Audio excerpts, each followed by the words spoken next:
The following is a Productions original series.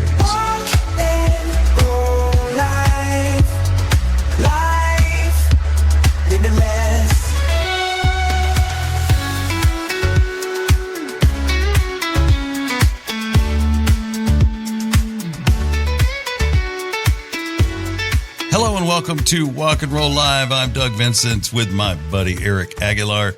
I'm a polio survivor, crutch and brace user for years, and transitioned into a wheelchair user over the last 20 years. Hey, Eric. What's up, guys? I'm Eric Aguilar. I have cerebral palsy. I'm hard of hearing in my left ear, and I'm a walkie stick user. What's going on with you, Doug? Not much. This past week was the 34th anniversary of the American Disabilities Act, so I want to tip the hat to legislators and most importantly, the people that really brought that about, the people, the protesters and people that made some sacrifices in our community to even get all that started. Today's community, they probably don't know that, we were dismissed. If we tried to go to college, you can't go to college. Just things like that. So it took some courageous people to really make some noise and kind of get all that started. And, we've talked about, the fight's not over, the struggle's not over. We're still, making some headway, still working on it. And we appreciate everybody that doesn't give up. And I found this just so everybody this is the essence of we hear the ADA, the Americans with Disabilities Act. It's a federal civil rights law that prohibits discrimination against people with disabilities in everyday activities. The ADA prohibits discrimination on the basis of disability, just as other civil rights laws prohibit discrimination on the basis of race, color, sex, national origin, age, and religion.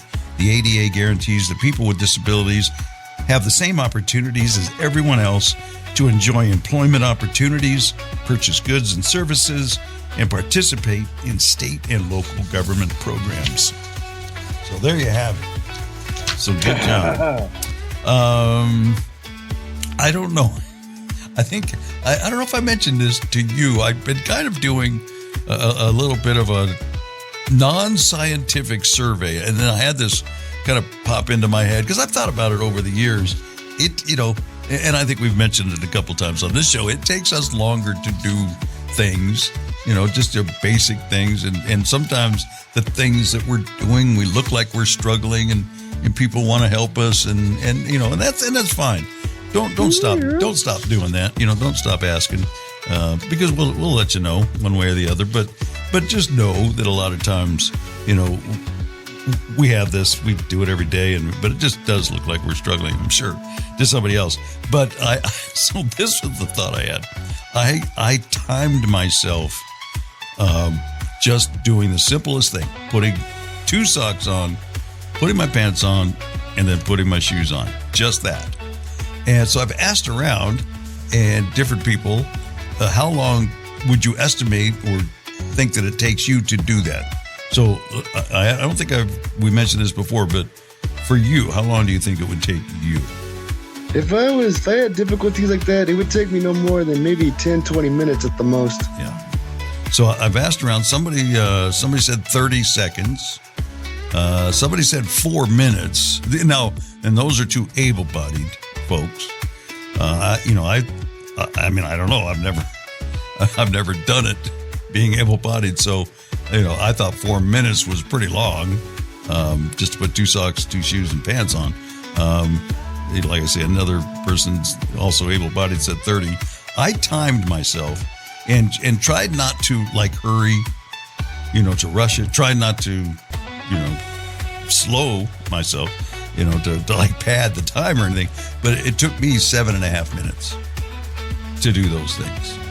I mean, for me, it depends on my own personal ability or the nature of the task. Yeah, absolutely. And that's the point. I think really that's the point, Eric. I just want to let folks know that that's what we deal with on a day-to-day basis. And I'm not saying this, I'm not complaining or anything like that, but a little insight and you multiply that through the course of the day, all of those things. I mean, think about it. Just to get in the car, you walk out of the car, now talking to my able-bodied friends, you walk out, you open the door, you sit down, close the door, you're in the car.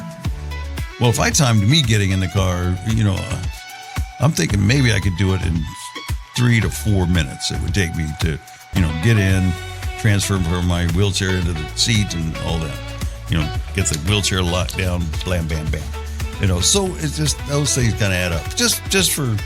Just for conversation here on Walk and Roll Live. I just wanted to share that. So for whatever reason, be as it may. And anything else? What did you do this week?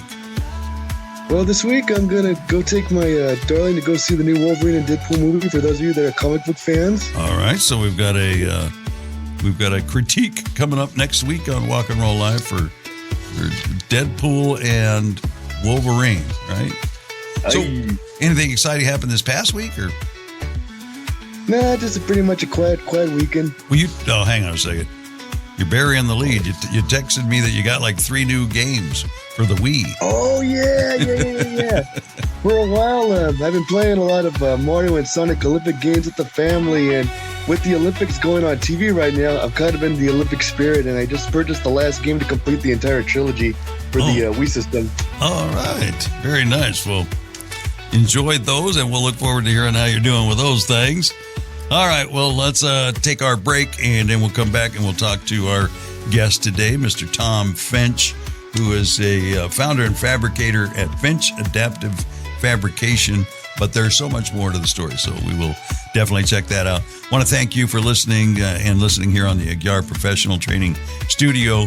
And don't forget to like and share and subscribe and all that wherever you listen to Walk and Roll Live, whether it be Spotify or iHeartRadio, iTunes, Apple, Amazon, YouTube. It goes on and on, but wherever you go. Thank you. We appreciate it. And we'll be back right after this. Enjoy the coffee, folks. At Aguiar Professional Training, we know that your greatest asset is your team. Investing in their development, knowledge, and happiness is essential for your business's success and growth. To achieve new heights, it's important to hire intelligent, talented individuals and empower them to excel in their areas of strength and passion. Aguiar is committed to transforming your employees into happier, more productive, and fulfilled individuals. When your team thrives, your business prospers. Wise leaders understand that providing team members with opportunities to shine in their strengths unlocks untapped potential. Elevate your team with Aguiar Professional Training and witness the growth of your business. You're listening to Walk and Roll Live Disability Stories.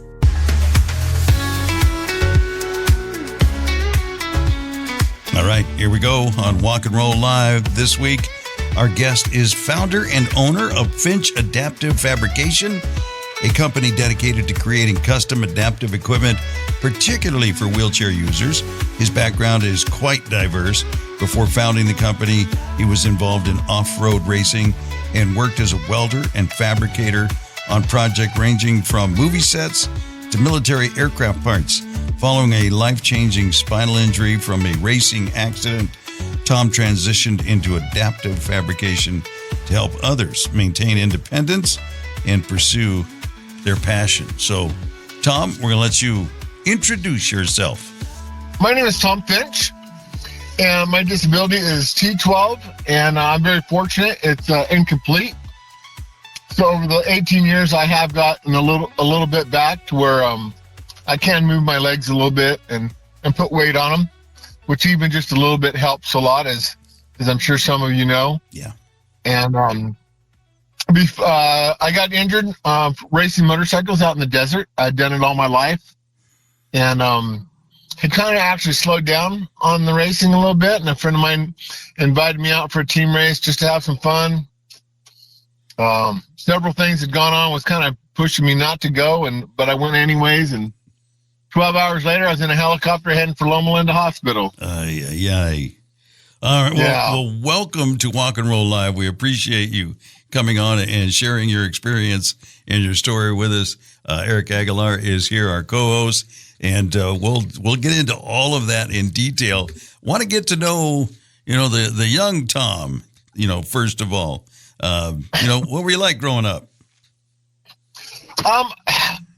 I've always rode either bicycles or motorcycles all my life. Played a lot of baseball. My dad was a AAA ball player for the Angels, so that was kind of what we did growing up. And then I turned to motorcycling and bicycling, and let's see, in 82, I graduated high school, started welding, got a part-time job at a four-wheel drive shop as well, and started building monster trucks, of all things. Built monster trucks and off-road race trucks for quite a while, and still continued to race motorcycles as well. And that kind of brings you up to when I got hurt. Yeah. I mean, that was kind of my... You were on a manufacturing side, but also raced in racing. Yeah, well, I'd raced motorcycles, but on the manufacturing side, I built monster trucks, toured around, built off-road race trucks. I just, whatever you wanted built. I was very fortunate, very blessed. Had some really good people behind me teaching me how to be a welder fabricator. And, it kind of brought us to where we were. Once I got hurt, I realized the majority of what people were trying to give me for adaptive, equipment, wheelchair-wise and stuff, was absolute crap, and I knew I could do better. Mm-hmm. And and especially for the price that some of this stuff. We all still have to make a living, but we don't need to rape everybody either. Yeah, and I think I have found in my experience that anything that has to do with durable medical equipment is just ridiculous. I mean, when I tell the people the price of some of these things, they can't even fathom it, and I'm there with them. I can't imagine, the time that goes into building some of this stuff and materials. It truly cannot be that expensive, but it certainly is. Just being in the kind of the industry, any clue as to why that is? All I can figure is because it's not like you're buying a car, so someone's selling a backrest and it's selling 100 of them a day. Yeah. And like for myself, everything we do is on an individual basis. So we're not building 20 frames at one time. Right. Yeah. Every frame you build is for an individual, measured to them, right? Yeah. Well, exactly. we're getting ahead of ourselves a little bit, Tom, and I definitely want to. No, you're good. I want to get into all that, but maybe we could talk first about that fateful day. When you suffered your injury. You alluded to it a little bit, where you weren't even meant to go and weren't going to go, and then decided to go, and maybe we can now get into some of the details. Well, me and my wife, we had two small kids at the time. Mm-hmm. Probably 4 and 6, about their age. And since I'd already, we'd always been going to the desert, we had just bought a really nice 28-foot fifth wheel. It was delivered Friday morning, and so instead of doing all the stuff I should be doing with the brand new trailer and getting it all, ready for us to use, I dropped what I was doing and I went motorcycling because that's what I always did. And along the way, there was just a few little things here and there that, like we went to go sign up and they gave us the wrong numbers for our class. And it just little things like that just kept kind of slowing us down as far as racing that day. And I just pushed through like I always would. And, I got on the bike, and about 15 minutes later, I seen a bush, must have been a rock in the bush, hit the rock. Instead of going head first and rolling like you normally would, mm-hmm. I went all the way over, landed butt first, compression, compression, and Yeah, and what was funny is back then, Nextel was real big, and you could get your coordinates off your phone, and and that's how they flew the helicopter to me, was off my Nextel phone. Oh, they found you through your phone. Yeah. So you were all alone out there somewhere in the desert? No. I was out in the desert in Lucerne Valley, and we were racing, and so a couple of other people had stopped for me. Okay. But I always had left. I'd always leave my phone in my. I wore a little fanny bag with tools and stuff, and my phone was in there too. And we were able to open my phone and send my coordinates to the. When we called in for help, they were able to send my coordinates into the helicopter, and they flew right to me. Yeah. Away you go to Loma Linda, which that's the best place you could go in this area in Southern California, a top level trauma center. Absolutely. And that's what I asked. The guy asked me on the helicopter, he says, well, where do you want to go? And I said, sir, you do this more than I do. Where would you go? And because I lived in Bakersfield, so going to Loma Linda was, going away from us, but, he suggested Loma Linda, and I said, okay, then that's where we're going. And I feel grateful that that's where we went, because it was it was as good of an experience as it could be for the situation I was in. Yeah, I got you. So tell us a little bit. I'm sorry. Go ahead. I was just going to say, tell us a little bit more about that experience. Well, I got in there, and they had me in ICU for 3 days, 12 hours of surgery, and then they just transferred me right over to the rehab facility, and there at Loma Linda. I was supposed to be there for 90 days, but I was actually doing pretty well. They kicked me out after 60 days, and I was able to transfer from the floor to my wheelchair, and I was very fortunate, Doug. And Erica, you got to realize that, I still have my trunk strength. I can still do a sit up and have my hands and everything. Makes a world of difference, doesn't it? Oh yeah. And I had good family support. My wife and other friends and stuff all showed up, and so they knew I'd be good. Kicking me out, because I had people around me in my corner to help out if I needed it. And I was just stubborn anyways. I'm a man, and I worked all my life, pretty much just working by myself at whatever I did. And, and that's just what we do. Yeah.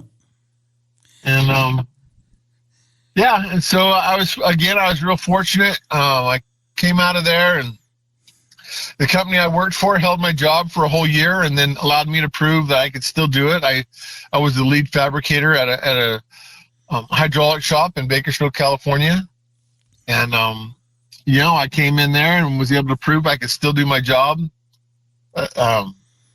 And I was too stubborn not to. I would jump out of my chair and crawl around on the floor if I had to weld or whatever I needed to do. It's interesting, Tom, from the stories that we've heard, here on Walk and Roll Live, there's other individuals that have gone through their injuries and they felt like they could do their jobs still. And just in the conversations, it sounded like, yes, they could have, but they weren't given that opportunity. So, yeah, you had a lot of fortunate things happening to you. That's awesome to hear, though. Oh, yeah. People were open to that. Yeah, the owner of the company and my boss and friend, we raced motorcycles together. So, he understood. We'd traveled to Mexico racing motorcycles. And so, he understood. He actually researched my injury. His name's Mark Force. Great man.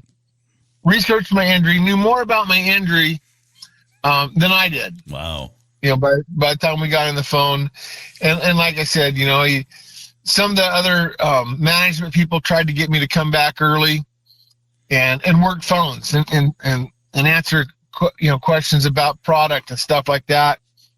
And he just put his foot down and said, no, he can be off for a year. He needs to be off for a year and do his rehab. suggested I would go back to school and learn some stuff there, which was really good. I learned how to do 3D drawings on the computer. Mm-hmm. But when I came back the first day, he says, okay.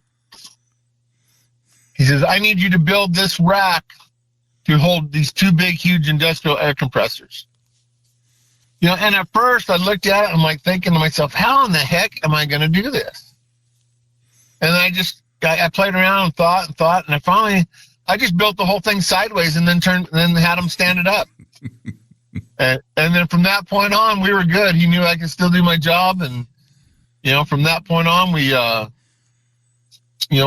did a lot of movie stuff. You know, I built all the hydraulic systems that, updated the Pirates of the Caribbean, California Adventures, the big water show. We did all the stuff there. Actually built all the systems to run the special effects for the movie Titanic. So, you know, I have a pretty diverse background. I've lived a pretty blessed and fortunate life, all things considered. Yeah, I like it. Well, and it sounds like that attitude is what kind of got you through the mental part of it. You know, we talked many times about that aspect to it, where especially I think with the younger folks who haven't established a life yet, and they're at that point in their life where they're kind of dreaming about what life's going to be like. You know, what are they going to do for a job, and you know, and getting married and starting a family and all of those things. And I think at that moment they think all that stuff is gone. You know, in an instant. Where you had it, and I probably kind of helped you, you know, fight through. You knew what you had to protect. Well, you know, one of the biggest things that happened was when I was at rehab at Loma Linda, and forgive me, I can't ever remember the gentleman's name, but he played on the U.S. Olympic or quad rugby team. Mm-hmm. Was that and RJ? He would come.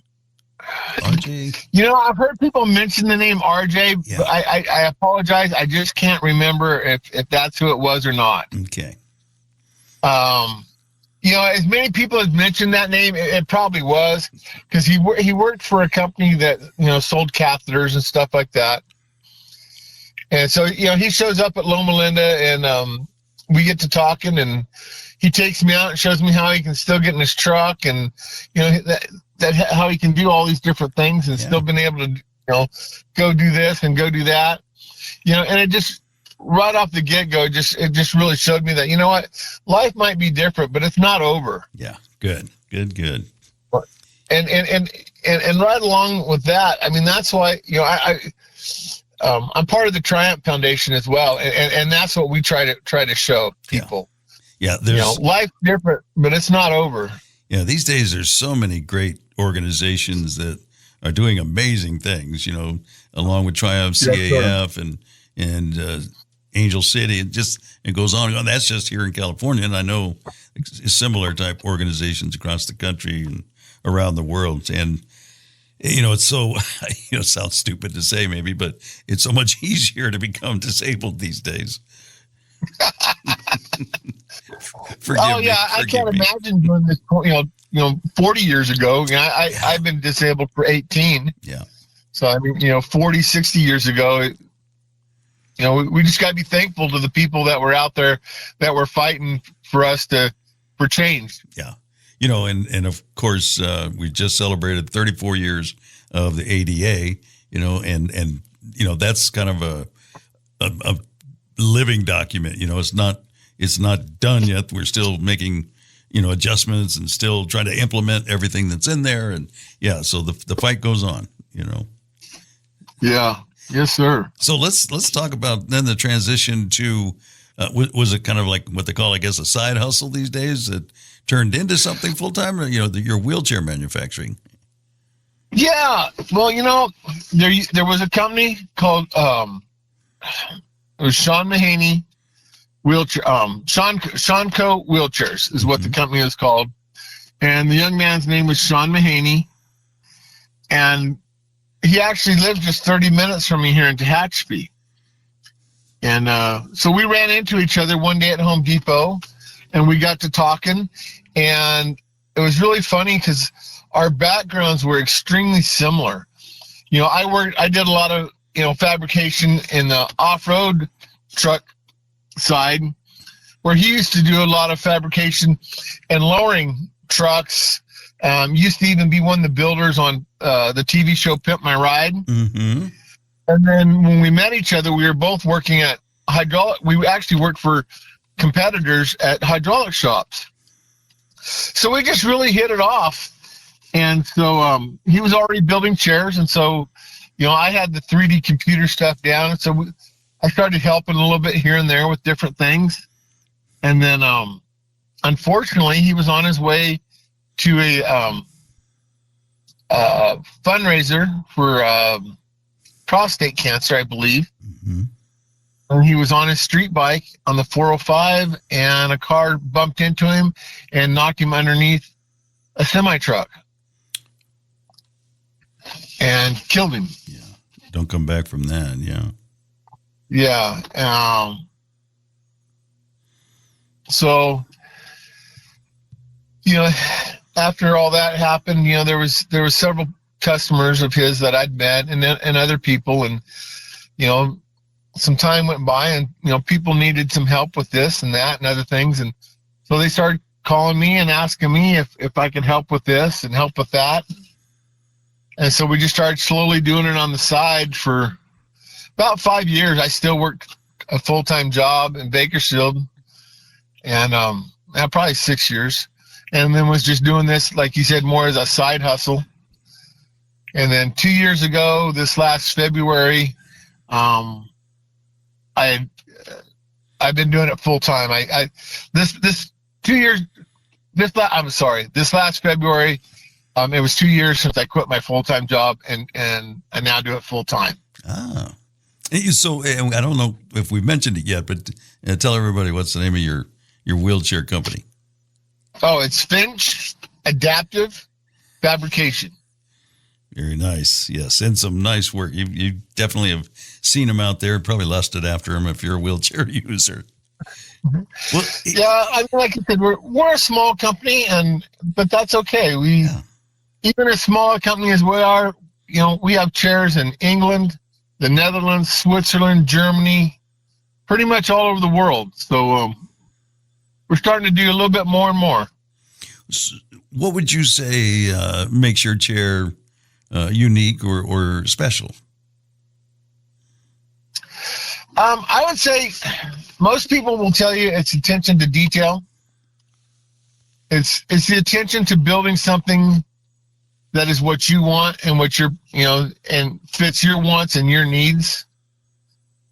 And that's really, you know, for example, we had a gentleman in Klamath Falls, Oregon, and fireman came down with a spinal cord disease. And when he called me, he said I was the first person to ask him what he needed and what he wanted. And, you know, and actually it made me sick. Yeah. You know, he said everyone else he talked to was just trying to push him into this or that, or, you know, and telling him what he didn't need or what he didn't want. And his chair, for instance, what he wanted was one of these lever drive hiking chairs that I build. Okay. Maybe explain that a little bit. Well, it's I think a lot of people have seen similar stuff to them, but basically we designed a lever drive. We call it a hiking chair. We actually call it Ursa, which is Latin for bear, and bear is the king of the mountains, so that's kind of what we refer to it by. And again, I'd seen some other manufacturers out there making something similar, and I just thought we could do better. And so instead of pushing the wheels, you have two levers that you push, and they run chains and sprockets that come right off bicycles. We try to make things simple so it can be maintained. It has hydraulic disc brakes.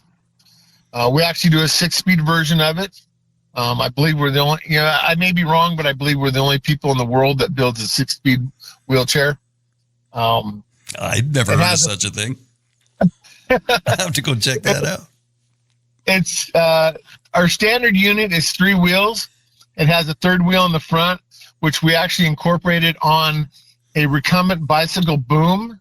We just cut the part off that your pedals would go onto, and we add the front wheel, and that allows you to slide the wheel back up underneath the chair. So when you're shipping, you're traveling from one place to the other, the chair will still fit in the same space as my daily chair. Oh, gotcha. And so, yeah, that's kind of the first chair we built. Built one for a gentleman named Tim Cleveland. He lives down around Burbank. And that's kind of what started this whole thing. Oh, so you didn't start with an everyday chair? No. Like my friend Sean, he had everything down on the everyday chair, and so we were kind of collaborating on what we wanted to do for an outdoor chair.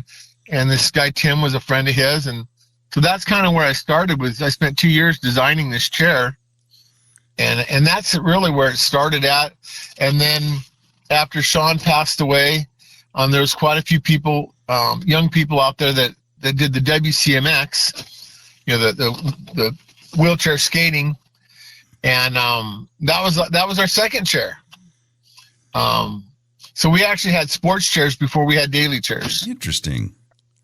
Yeah, generally it's kind of the other way around. That's interesting. Yeah. Well, a lot of people out there made daily chairs, and so many of them are paid for by insurance. Yeah.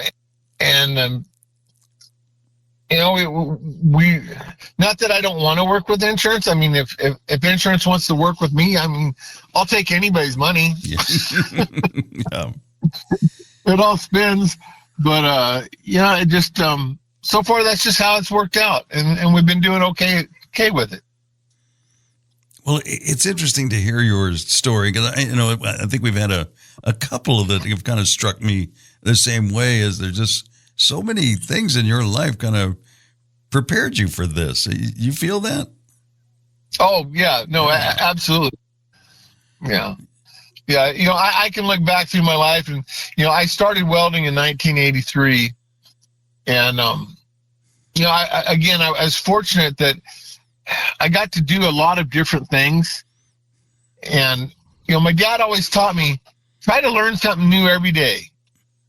And so that's how I've tried to live my life. And now that, once I got into the wheelchair stuff, I can see where lots of the things I've learned through all these other different jobs and projects that we've done over the years, I've been able to use some aspect of all that in the wheelchairs. For example, the biggest example is, working in the hydraulic industry, I bent a lot of tubing. Did a lot of tube installations for big manufacturers, for Boeing, stuff like that. And all that relates right into what I do with the wheelchairs. And then the welding, of course. And what was really unique, we just finished and delivered 2 weeks ago. And it's kind of the same thing. No one would talk to them. Make-A-Wish Foundation came to me, and they needed a hiking stroller for a young couple, because they live up in the Tahoe area, and nobody would even talk to. No one would even talk to them about. Oh, that's not what we do. No, we can't do that. We can't do that. And so they called us, and I said, I haven't built one, but we'll sure figure it out. And I'm not the greatest electrician, but we figured it out. It has a third wheel in the back. It's a wheel motor. And we utilize scooter handlebars, and it has a thumb control, and we delivered it to this just an adorable young little kid, about 6 years old. His name's Dodge. I believe he has cerebral palsy, and now him and his mom and dad are able to go up in the mountains and go for walks and hikes, and it just makes their life easier going up and down the hills. And it has disc brakes, and so it's the specialty stuff is what we really love. Yeah. So this is electric. I got off track there. Yeah, it does have an electric wheel. Yeah. Awesome. Well, I met you at the WCMX event a couple of weeks ago in Fontana, and that's where we met, and I encouraged you to come on, and that's one thing in our conversation I kind of picked up on is, you love the challenge, and if somebody has something that they've thought of that they need done, And especially if they're running up against people that are saying, well, either that can't be done or we can't do it. Just come and see Tom. He loves the challenge. I hope I don't open a can of worms for you there. No. And what's sad is a lot of them don't even say that they can't do it. They just blow the person off. Yeah.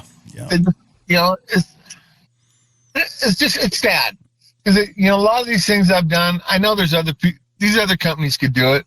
It's just they're not the big money makers. The daily chair is everybody's bread and butter, and that's all they want to mess with. Yeah.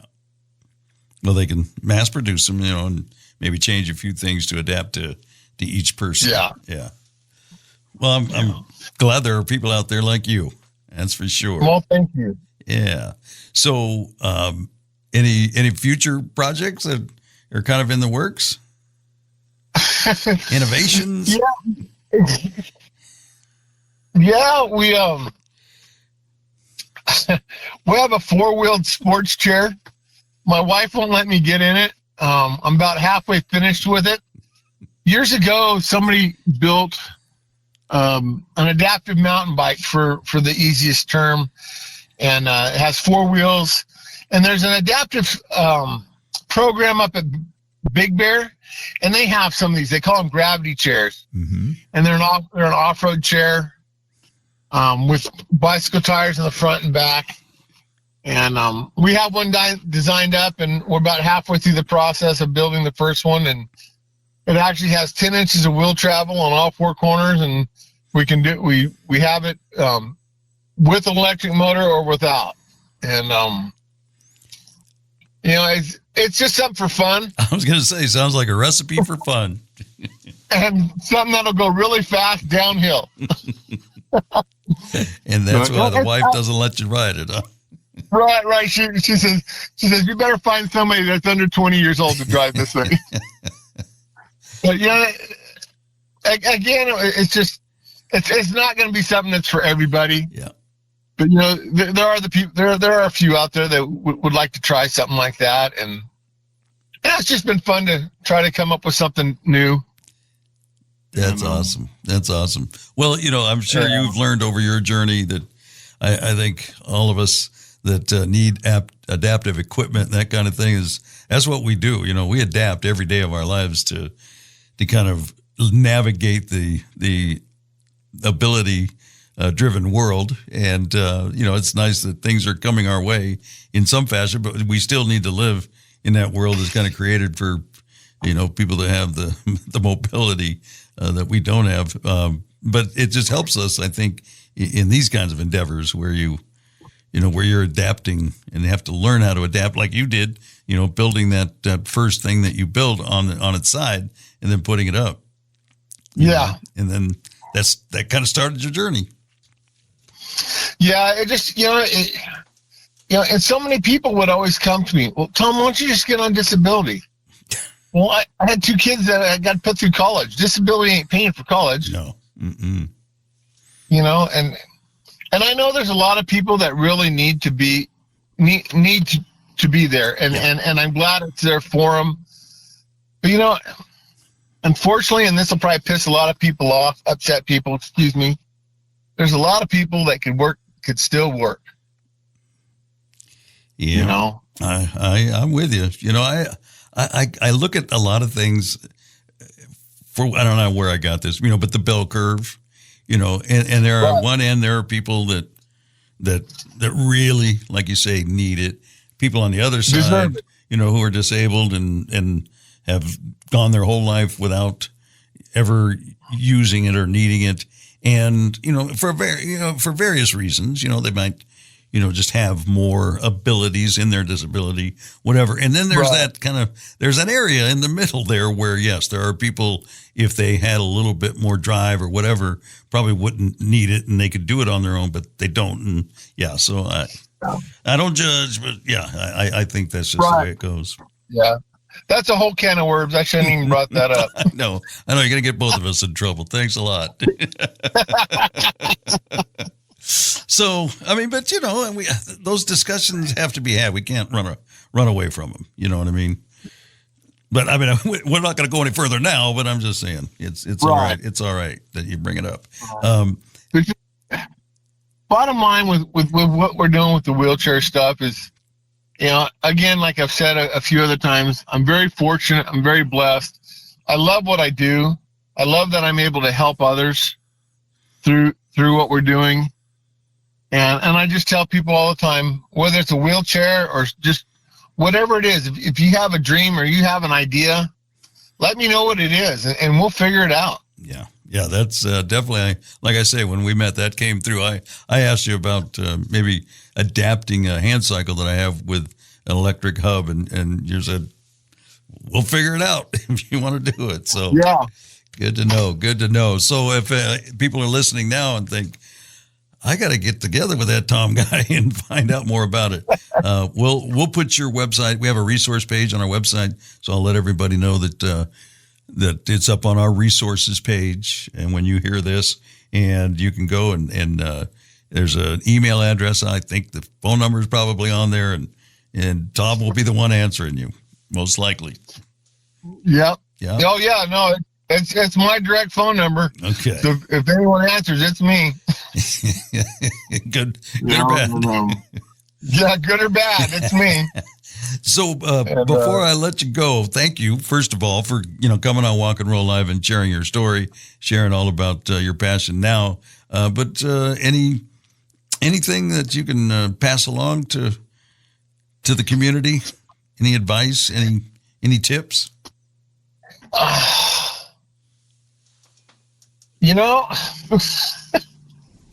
Just every day, let's just be grateful we woke up, and every day we choose what our opinion and how we're going to treat the day. So even though I know it's tough at times, try to put that smile on your face and go forward. At the end of the day, that's all we really have control over. Exactly. That is how we approach it. Yeah, absolutely. Yeah. And don't misunderstand me. I'm not going to tell you I've never thrown myself out of my chair in the middle of a park and just threw a fit and cried like a big baby. But yeah, I think we can all relate to that. Yeah. Yeah. Well, one last piece of advice. I think I'll circle back around to your dad. Try to learn something new every day too, right? Exactly. It's served you well. Yeah, and I still think about it every day, and some days I fall a little short, but then just try to make it up the next day. Yeah, next day you learn two things. There you go. There you go. All right. Well, Tom, it was a pleasure meeting you, and thank you for coming on and joining us. Yeah. Well, thank you very much, Eric. We didn't hear much from him.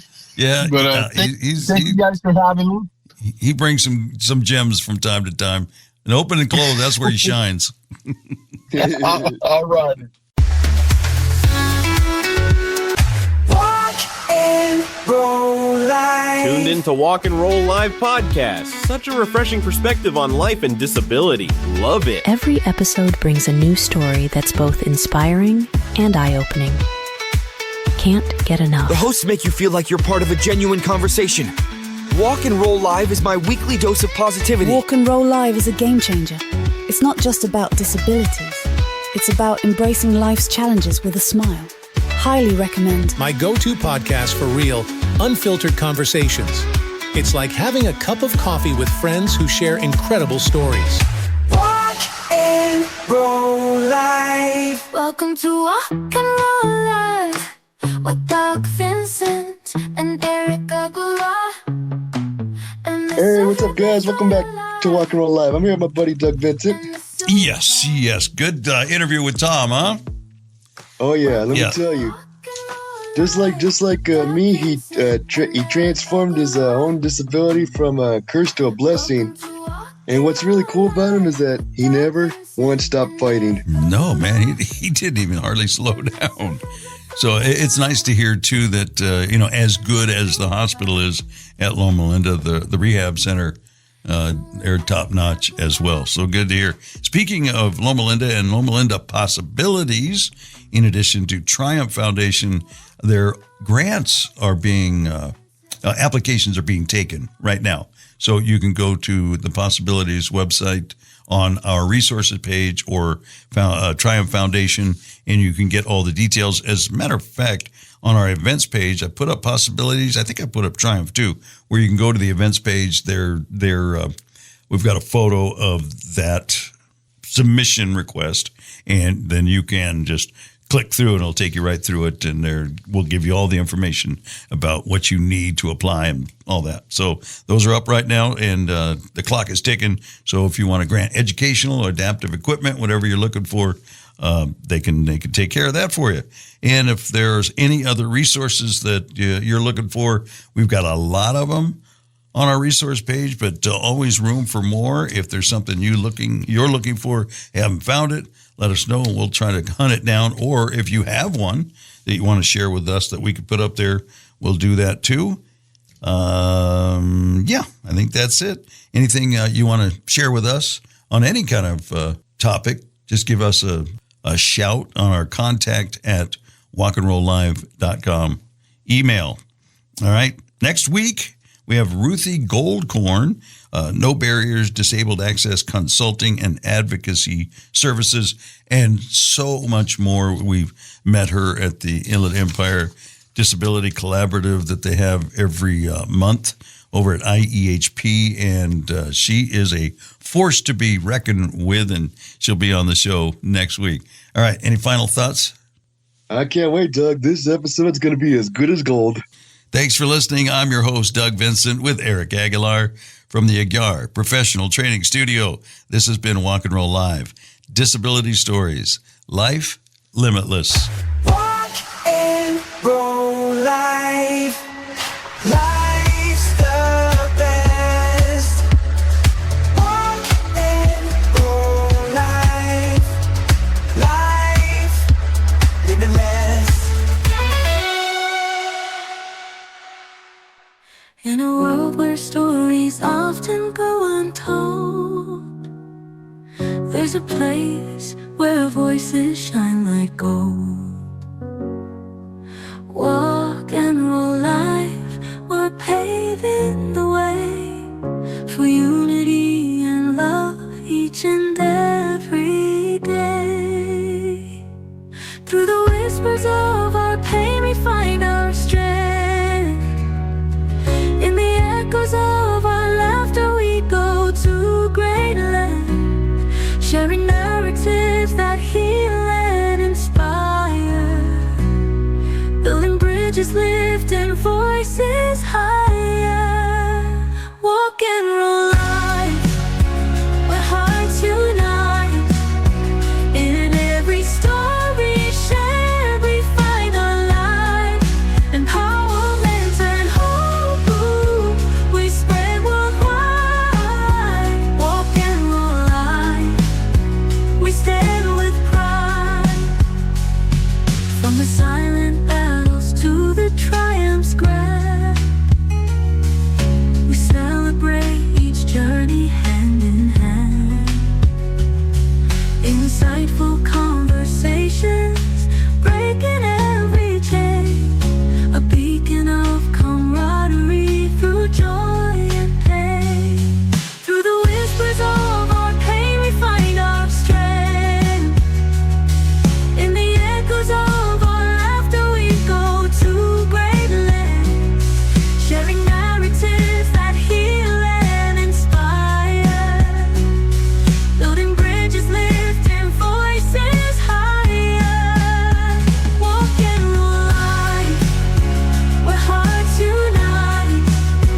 In every story shared we find our light, empowerment and hope we spread worldwide. Walk and roll life, we stand with pride, promoting awareness, fostering care, a trusted source, we're always there.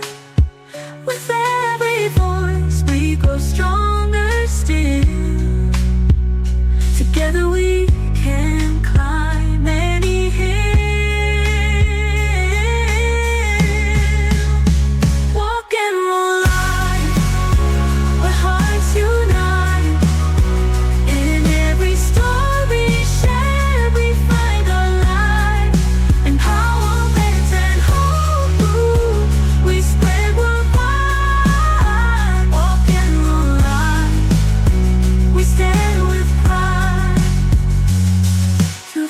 battles of life we find our way. Rock and roll life shining every day. In the bond we share we'll always strive. Together we